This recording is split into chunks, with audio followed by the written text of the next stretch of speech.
모두가 우러러보는 조선의 가장 높은 여인.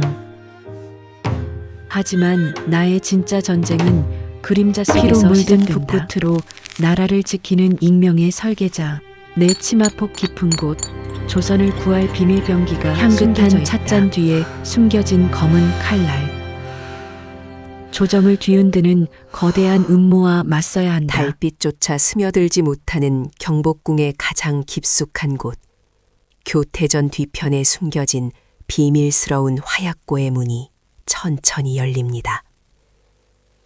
자욱한 유황 냄새가 코를 찌르는 가운데 중전 이설이 짙은 검은색 당의를 입고 정좌한 채 어둠 속에 잠겨 있습니다. 그녀의 당의에 수놓아진 금색 포신 문양은 촉불을 받아 마치 살아있는 뱀처럼 일렁이며 파괴의 미학을 온몸으로 내뿜습니다. 이설의 창백한 얼굴 위로 미세한 화약가루가 검은 죽은 깨처럼 내려앉아 그녀의 서늘한 분위기를 한층 더 강조합니다. 쪽진 머리 사이로 꽂힌 날카로운 은비녀는 단순한 장신구가 아니라 언제든 적의 심장을 꿰뚫을 수 있는 흉기처럼 번뜩입니다. 그녀는 차가운 눈빛으로 책상 위에 어지럽게 펼쳐진 신형 화포의 설계도를 응시하며 입술을 굳게 다뭅니다. 이설은 천천히 왼쪽 소매를 걷어붙여 자신의 손목을 드러냅니다. 그곳에는 과거의 비극적인 폭발 사고로 남은 붉고 짓무른 화상 흉터가 뱀의 형상을 한 채 손목을 흉측하게 휘감고 있습니다. 그녀는 흉터를 만지며 낮게 읊조립니다. 불꽃은 정직하지. 오직 파괴만을 위해 존재하니까. 군기시에서 올린 화포 설계도를 훑어보던 이설의 눈매가 날카롭게 가늘어집니다. 그녀의 눈에 포신의 두께가 폭발력을 견디지 못할 만큼 얇게 설계되었다는 치명적인 결함이 단번에 포착됩니다. 이대로 제작된다면 포수는 물론이고 주변의 모든 병사들이 끔찍한 고깃덩어리가 될 것이 자명한 상황입니다. 같은 시각, 자경전의 짙은 어둠 속에서 대비 김씨가 탁한 보라색 원삼을 걸친 채 기괴한 분위기를 풍기고 있습니다. 그녀의 검붉은 입술은 마치 피를 머금은 듯 뒤틀려 있으며 주름진 손가락마다 끼워진 커다란 옥반지들이 서로 부딪히며 소름 끼치는 금소금을 냅니다. 대비는 누군가를 기다리는 듯 문 밖의 어둠을 쏘아봅니다. 대비 김씨는 길되 기른 손톱으로 찻잔 테두리를 신경질적으로 긁어대며 잔인한 미소를 짓습니다. 그녀는 이미 군기시의 관리들을 매수하여 일부러 결함이 있는 설계도를 유통시킨 장본인입니다. 그녀의 목적은 신형 화포의 대규모 폭발 사고를 유도하여 왕의 무능함을 만천하에 증명하는 것입니다. 대비는 자신의 손톱 밑에 낀 검은 때를 유심히 들여다보며 비릿한 웃음을 흘립니다. 이것은 누군가의 피일 수도, 혹은 내가 쥐게 될 절대 권력의 찌꺼기일 수도 있겠지. 그녀의 목소리는 늙은 뱀의 가른거림처럼 낮고 불쾌하게 방안을 채웁니다. 비밀 화약고에서 이설은 거침없이 붓을 들어 설계도의 오류를 수정하기 시작합니다. 그녀는 수년째 익명의 고기자 화광이라는 이름으로 조정의 무기체계를 은밀히 바로잡아온 천재적인 기술자입니다. 그녀의 붓끝이 지나가는 자리마다 죽음의 설계도는 비로소 생명의 도구로 탈바꿈합니다. 집중하던 이설은 문득 등 뒤에서 느껴지는 서늘한 인기척에 즉각 반응하며 머리에 꽂혀있던 은비녀를 뽑아줍니다. 어둠 속에서 금군 별장 한무결이 검은 융복 위에 투박한 가죽 흉갑을 덧댄 모습으로 서서히 나타납니다. 그의 왼쪽 눈을 가로지르는 깊은 칼자국 흉터가 촛불 아래서 더욱 붉게 도드라져 보입니다. 한무결은 피 묻은 검은 가죽 장갑을 낀 손으로 허리춤에 검은 환도를 지그시 매만집니다. 그는 왕의 명령으로 중잔을 감시하는 자이지만 한편으로는 그녀의 천재적인 파괴 본능에 깊이 매료되어 스스로 조력자가 되기를 자처한 인물입니다. 그의 시선은 이설의 창백한 얼굴에 머뭅니다. 무결은 무심한 표정으로 이설의 발치에 잘린 손가락 하나를 툭 던집니다. 그것은 대비의 비밀 밀지를 나르다가 무결에게 붙잡힌 전령의 것이었습니다. 이설은 눈 하나 깜짝하지 않고 비단신 끝으로 그 흉측한 손가락을 옆으로 밀어내며 무결을 응시합니다. 좁은 화약고 안에는 무결의 살기와 이설의 서늘한 기운이 충돌하며 숨막히는 긴장감이 감돕니다. 무결은 그녀의 곁으로 한 걸음 다가가 낮은 목소리로 경고하듯 속삭입니다. 마마의 손에 묻은 이 진한 화약 냄새가 이미 궁궐 전체를 진동시키고 있습니다. 대비가 곧 사냥개를 풀 것입니다. 이설은 대답 대신 무결의 가슴팍에 손을 올리고 차가운 가죽 흉갑의 질감을 만끽합니다. 그녀의 화상 입은 손목과 무결의 피 묻은 장갑이 맞닿으며 기묘한 유대감이 형성됩니다. 그녀는 무결의 눈을 똑바로 쳐다보며 사냥개가 오면 더 큰 불꽃으로 구워주면 그만이다 라고 서늘하게 말합니다. 다음 날 밤 이설은 화려한 당의를 벗어던지고 초라한 궁녀의 복장으로 갈아입은 채 걸담을 넘습니다. 그녀는 어둠을 틈타 한양 변두리의 악취나는 암시장으로 향합니다. 그곳은 온갖 불법적인 거래와 위험한 화물이 오가는 무법지대입니다. 암시장 깊숙한 곳, 기름때가 절어 거무스레해진 회색 도포를 입은 조득팔이 모습을 드러냅니다. 듬성듬성한 수염과 백내성으로 하얗게 탁해진 오른쪽 눈동자가 그를 시체처럼 보이게 만듭니다. 그는 누런 이를 드러내며 이설을 반기지만 그 웃음 속엔 탐욕이 가득합니다. 조득팔은 긴 노쇠 곰방대를 입에 물고 짙은 연기를 내뿜으며 이설이 가져온 수정 설계도를 꼼꼼히 살핍니다. 중전마마, 아니 화광선생, 이 물건대로라면 명나라 놈들의 성벽도 종이장처럼 찢어발기겠소. 그의 쇳소리 섞인 목소리가 불쾌하게 공명합니다. 이설은 품 안에서 작은 유리병을 꺼내 조득팔의 눈앞에 흔들어 보입니다. 유리병 안에는 투명하고 위험한 액체가 찰랑거리고 있는데 이는 그녀가 개발한 초기 형태의 니트로글리세린입니다.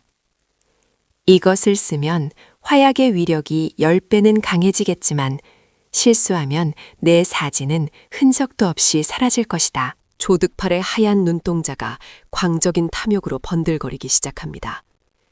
그는 곰방대를 내려놓고 이설의 얼굴로 손을 뻗어 그녀의 창백한 피부를 만지려 듭니다.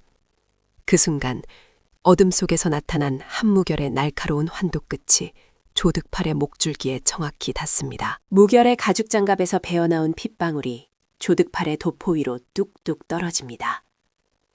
무결의 서늘한 눈빛에 조득팔은 겁에 질려 손을 거두며 비굴하게 웃음을 짓습니다. 이설은 그런 조득팔을 무시한 채 냉정하게 거래의 조건을 다시 한번 주지시킵니다. 한편 대비 김 씨는 이설의 모든 움직임을 이미 손바닥 보듯 파악하고 있었습니다. 그녀는 자신의 처소에서 궁녀의 머리채를 휘잡고 긴 손톱으로 뺨을 핥히어 선명한 핏줄기를 만듭니다. 쥐새끼처럼 구멍을 파고 다니는구나, 중전. 대비의 목소리엔 사리가 가득합니다. 대비는 조득팔에게 은밀한 명령을 전달하기 위해 자신의 신복을 암시장으로 급파합니다. 그녀의 제안은 파격적입니다. 이설의 설계도를 가로채고 그녀의 목을 가져오면 한양의 모든 전매권을 주겠다는 것입니다. 대비는 옥반지를 낀 손으로 독이 든 과자를 궁녀의 입안에 강제로 밀어넣습니다. 암시장의 지하 창고는 화약의 매캐한 냄새와 쇠붙이의 비린내로 가득 차 있습니다. 이설은 조득팔이 준비한 화포시 제품을 점검하던 중 무언가 잘못되었음을 직감합니다. 포신 주변에 아주 미세하고 교묘하게 숨겨진 균열이 발견된 것입니다. 균열을 발견한 이설의 안색이 차갑게 굳어집니다. 이것은 누군가가 일부러 폭발을 유도하기 위해 손을 댄 흔적이며 조득팔이 배신했음을 알리는 신호입니다. 그 순간 육중한 창구문이 닫히고 사방에서 수십 개의 횃불이 일제히 켜집니다. 조득팔은 이미 대비의 편에 서서 자객들을 불러들인 상태였습니다. 그가 곰방대를 허공에 휘두르자 어둠 속에 숨어있던 자객들이 칼을 뽑으며 쏟아져 나옵니다. 한무결은 즉시 이설의 앞을 가로막으며 환도를 뽑아들고 전투태세를 갖춥니다. 무결의 움직임은 굶주린 짐승처럼 빠르고 잔인합니다. 그는 자객들의 목을 단숨에 베어 넘기고 가죽장갑 낀 손으로 가슴팍을 지시겨 뼈를 으스러뜨립니다. 그의 왼쪽 눈 흉터가 붉게 충혈되며 전장을 피로 물들이기 시작합니다. 자객들이 밀려드는 혼란 속에서도 이설은 놀라운 침착함을 유지하며 품속에서 작은 폭탄을 꺼냅니다. 그녀가 직접 제조한 특수 연막탄이자 최루탄이 바닥에 던져지는 순간 자극적인 가스와 화려한 불꽃이 지하 창고 전체를 뒤덮습니다. 연기와 가스로 앞이 보이지 않는 아수라장 속에서 조득팔은 눈을 비비며 비명을 지릅니다. 이 미친년이 무슨 짓을 하는 거냐? 여기 화약이 가득하단 말이다. 하지만 이설은 그의 고함 소리를 뒤로 한 채 이미 출구를 향해 몸을 날립니다. 화약고에 불길이 닿으며 거대한 연쇄 폭발이 일어나기 시작합니다. 무너져 내리는 천장과 돌무더기를 피해 이설과 무결은 오물이 흐리는 하수도로 뛰어듭니다. 폭발의 진동이 하수도 벽면을 타고 그들의 등 뒤까지 무섭게 쫓아옵니다. 하수도의 지독한 악취와 오물 속에서도 이설은 멈추지 않고 앞을 향해 나아갑니다. 그녀의 짙은 검은색 당의는 오물로 얼룩지고 창백했던 얼굴은 재와 피로 뒤범벅되었지만 그녀의 눈빛만은 그 어느 때보다 날카롭고 강렬하게 빛납니다. 무결은 이설을 부축하며 그녀에게 묻습니다. 왜 왕실의 안위 따위에는 관심도 없으면서 이렇게까지 위험한 일을 자처하시는 겁니까? 이설은 차갑게 웃으며 대답합니다. 안위? 난 그저 내 설계도가 망가지는 것을 참을 수 없을 뿐이다. 그리고 배신자들에겐 그에 걸맞은 화력을 보여줘야지. 이설과 무결은 이제 대비의 가장 거대한 비밀 거점인 남산의 한 사찰로 향합니다. 평범한 절로 위장된 그곳의 지하에는 명나라 기술자들을 납치해와 건설한 대규모 무기 제조 공장이 숨겨져 있습니다. 이설은 우물 옆의 환풍구를 통해 공장의 구조를 파악합니다. 지하 공장 내부에서는 수백 명의 노예들이 채찍질을 당하며 화약을 배합하고 있습니다. 대비 김 씨는 화려한 보라색 원삼을 질질 끌며 공장을 시찰하는데 그녀의 손톱에는 이제 금속으로 된 손톱사계가 더 씌워져 더욱 위협적인 모습입니다. 대비는 조득팔이 가져온 가짜 설계도를 만족스럽게 훑어봅니다. 이것으로 충분하다. 내일 왕의 행차 때 이 화포를 터뜨려라. 왕의 머리가 장터의 수박처럼 깨지는 것을 내 두 눈으로 똑똑히 보고 싶구나. 그녀의 탐욕스러운 웃음소리가 공장 가득 울려 퍼집니다. 하지만 대비는 알지 못합니다. 이설이 이미 공장의 환기 시스템에 가연성 가스를 은밀히 주입하기 시작했다는 사실을 말입니다. 이설은 벽면에 새겨진 화약 배합법의 수치를 아주 미세하게 수정하여 연쇄 폭발의 기반을 마련합니다. 한무결은 사찰의 경비병들을 소리 없이 하나 둘씩 처단해 나갑니다. 그의 피 묻은 가죽 장갑은 이미 수십 명의 목숨을 앗아간 죽음의 증표가 되었습니다. 그는 어둠 속에 몸을 숨긴 채 이설의 신호만을 기다리며 환도를 고쳐 잡습니다. 무결은 자신의 왼쪽 눈 흉터를 만지며 과거의 기억을 떠올립니다. 대비의 소하였던 그가 가족을 몰살당한 뒤 복수를 위해 이설의 그림자가 된 그날을 말입니다. 그에게 이설은 단순한 주군을 넘어 함께 파멸의 길로 걸어가는 유일한 동반자입니다. 공장 내부의 한 구석에서 드디어 작은 스파크가 튀어오릅니다. 이설이 설치한 도화선에 불꽃이 붙어 뱀처럼 기어가며 화약고를 향해 질주합니다.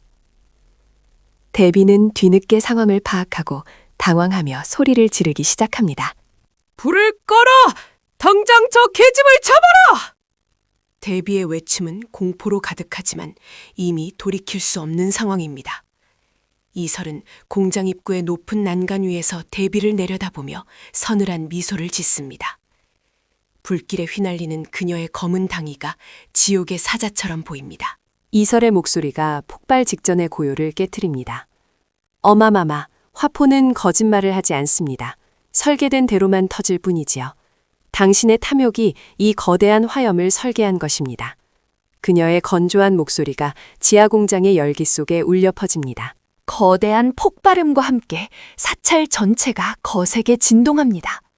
지하 공장에서 뿜어져 나온 거대한 불기둥이 밤하늘을 핏빛으로 붉게 물들입니다. 데비는 폭발의 충격으로 뒤로 나동그라지고 그녀의 화려했던 보라색 원삼은 순식간에 불길에 휩싸입니다. 조득팔은 타오르는 화약더미 사이에서 처절한 비명을 지르며 죽어갑니다. 그의 하얀 눈동자는 타오르는 불꽃을 반사하며 기괴한 빛을 내뿜다가 이내 잿더미로 변합니다. 이설은 무너지는 사찰 건물 사이를 유유히 빠져나와 불길을 뒤로 합니다. 한무결은 불길 속에서 화상을 입고 신음하는 데비 김씨를 거칠게 끌어냅니다. 이설은 그녀를 죽이는 대신 더 잔인한 운명을 선사합니다. 평생 자랑하던 권력과 미모를 모두 잃고 타버린 손가락에 녹아내린 옥반지가 눌어붙은 비참한 몰골로 살아가게 만든 것입니다. 궁으로 돌아온 이설은 다시 단아한 중전의 모습으로 거울 앞에 앉습니다. 거울 속에는 화약가루를 닦아낸 창백하고 아름다운 여인이 서 있지만 그 눈빛은 여전히 차가운 기술자의 그것입니다. 그녀는 자신의 왼쪽 손목 흉터를 조용히 쓰다듬습니다. 왕은 이번 폭발 사고를 관리소홀로 인한 단순 사고로 결론짓습니다. 이설은 왕의 곁에서 인자한 미소를 지으며 차를 따르지만 그녀의 화려한 치마 밑에는 이미 전보다 더 강력하고 잔혹한 새로운 화포의 설계도가 숨겨져 있습니다. 무결은 교태전 밭에서 묵묵히 칼을 갈며 이설을 지킵니다. 두 사람 사이에는 말로 설명할 수 없는 기묘하고 위험한 유대감이 흐릅니다. 그것은 피와 화약 냄새로 맺어진 악마의 계약이며 서로의 파멸을 목격할 때까지 끝나지 않을 인연입니다. 보십시오, 어마마마. 당신의 가문이 이 불꽃 속에 던져지는 날, 조선은 비로소 가장 강한 화력을 얻게 될 것입니다. 겨울이 오자 궁궐에는 하얀 눈이 내리지만 교태전 뒤편의 마당은 검은 화약가루와 섞여 회색빛으로 물듭니다. 이설은 검은 당이 위에 흰 털망토를 두르고 서서 하늘을 향해 작은 신호탄을 쏘아 올립니다.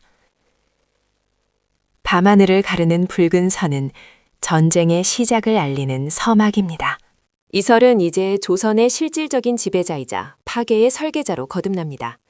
그녀의 발밑에는 수많은 배신자들의 유골이 깔려 있고 그녀의 앞기르는 오직 타오르는 불꽃만이 가득합니다. 그녀는 더 이상 왕의 아내가 아닌 불의 여왕으로서 군림하기 시작합니다. 이설은 거울 앞에서 은비녀를 고쳐 꽂으며 결연한 표정을 짓습니다. 무결이 문 밖에서 무릎을 꿇고 고개를 숙이며 보고합니다. 준비가 되었습니다, 마마. 이설은 말없이 고개를 끄덕이며 방을 나섭니다. 그녀의 발자국마다 검은 화약가루가 떨어져 눈 위에 지워지지 않을 자국을 남깁니다.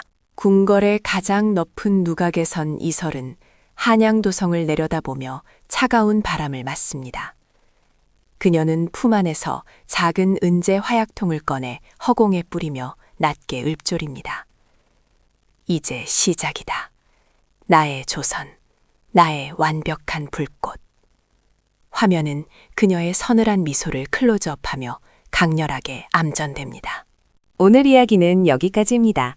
다음 이야기가 궁금하시다면 구독과 좋아요를 눌러주세요. 시청해주셔서 감사합니다.